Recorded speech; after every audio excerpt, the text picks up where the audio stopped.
ఒక మనిషి body fat percentage 25 below ఉంటే మనం కొద్దిగా ఆరోగ్యంగా ఉన్నట్లు, సేఫ్గా ఉన్నట్లు. కానీ ఈ మనిషిది ట్రారా, వీటిది బిఎంఐ చేస్తే ఫ్యాట్ పర్సెంటేజ్ ఎంత ఉందో తెలుసా? షాక్ అయిపోతారు.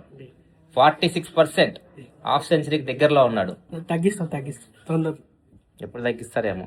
అండ్ చాలా మందికి ఒక డౌట్ ఉంటుంది, లావు ఉంటే మనం ఆరోగ్యంగా లేము, సన్నగా ఉంటే ఆరోగ్యంగా ఉన్నామని చెప్పేసి.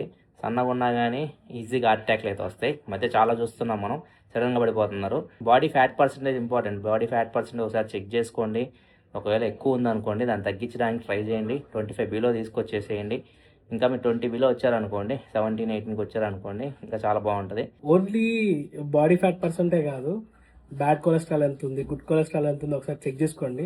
ఎల్డిఎల్ ప్రొఫైల్ అని ఉంటుంది కదా, లిపిడ్ ప్రొఫైల్లో ఎల్డిఎల్ కొలెస్ట్రాల్ ఇవన్నీ ఉంటాయి. వాటి గురించి కూడా ఒకసారి మీరు బ్లడ్ టెస్ట్ చేయించుకొని మీ యొక్క డాక్టర్ని కన్సల్ట్ అయ్యి జిమ్కి జిమ్కి వెళ్ళండి, వర్కౌట్ చేయండి, డైట్ పాటించండి, ఫిట్గా అవ్వండి. కామెంటేషన్ అడుగుతారు నీ బాడీ ఫ్యాట్ పర్సెంటేజ్ ఎంత అని చెప్పేసి. నా బాడీ ఫ్యాట్ పర్సెంటేజ్ 17 to 18 మధ్యలో ఉంటుంది. మీదంతా కింద కామెంట్ సెక్షన్లో చెప్పేయండి.